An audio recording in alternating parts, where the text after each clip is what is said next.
Good afternoon, everybody. It's an honor to be here in the Global Refugee Forum.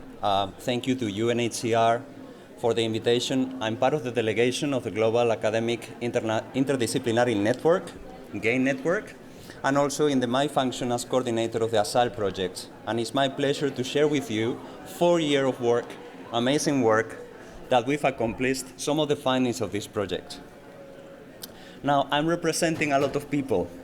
So this is a network, it's a multi-stakeholder, actually, initiative. We have academics, we have civil society, the Danish Refugee Council. UNHCR was a key partner in this project. We've met colleagues of UNHCR around all the countries that we've explored, and refugees themselves. They've been centrally involved in every single thing we've done.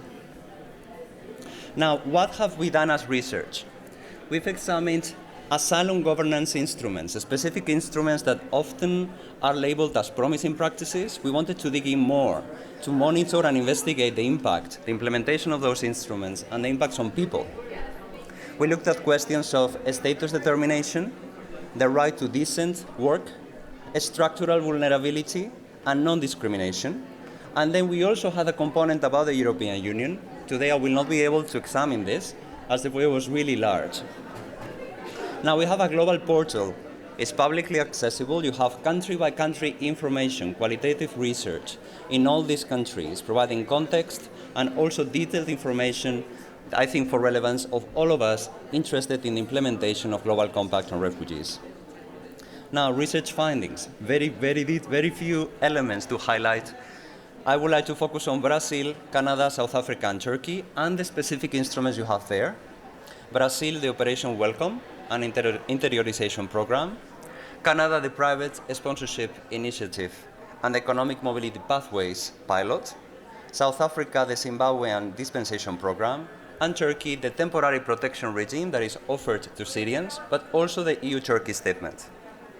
Now the first thing we've learned across those countries, people are being artificially relabeled from refugees and asylum seekers to forced migrants, temporary migrants, forced displaced people.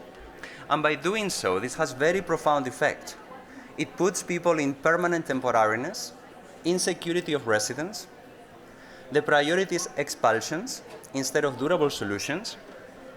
And it gives more flexibility and discretion to governments. It has a deep impact on rights of people to claim have their own agency and claim their protection. These instruments have very positive components, very inclusionary and welcomed components. However, they also present some exclusionary features. Sophisticated containment, we call it, contained mobility. They come along with no additional right to seek asylum spontaneously at external borders, which should be a core principle, protection principle, that people should have that right irrespective of legal pathways or complementary pathways. There should be additionality principle at the forefront. This is not the case. Even in countries like Canada, that you have very strong commitment on resettlement and private and sponsorship, what is happening with the border with the US is extremely problematic. And we see that the right to seek asylum is not always upheld. Those status also give time-bound protection. We've seen temporary protection of Ukrainians in Europe, temporary protection in Turkey. What happens after?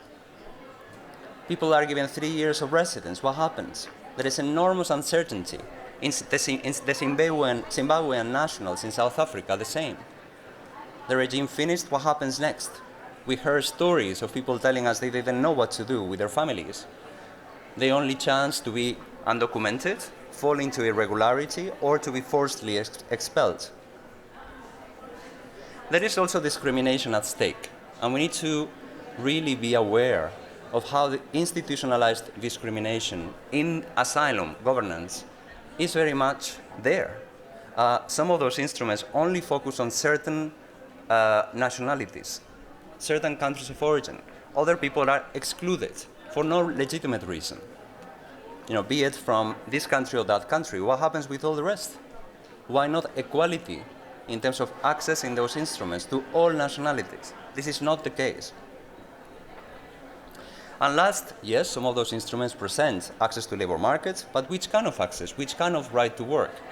Our research shows that this is not always decent work. there is a lot of precarity still taking place, and this is also structural precarity. Now, my last slide, the project recommends to be cautious at times of labeling as good practices or promising practices instruments in the field of asylum and calling for transferring those practices internationally. And instead really focus on upholding legal certainty so that people have access to asylum, access to justice when this is denied or refused, effective remedies on the ground, non-arbitrary selection or discriminatory selection, why certain people and not other people. Vulnerability also, look carefully at it, because sometimes those instruments co-create the very vulnerability that we are talking about. Even indirectly or unintentionally, people are not vulnerable per se. Sometimes policies co-create that vulnerability as well. There is a lack, and we call for more qualitative evaluation of these initiatives, projects, and programs. Research is there not only to provide evidence, I believe. Research is also there to keep governments accountable with our independent knowledge and assessment to keep those who ultimately have the responsibility to uphold asylum to do so. Independent monitoring, civil society, refugee organizations, refugees themselves, to monitor the implementation of these instruments, to see what happens, and bring back the ball to state. Bring back the ball to the state's responsibility. So this is it from my side. I invite you to go to our website. We will have all the results available, and thank you for your attention. Thank you.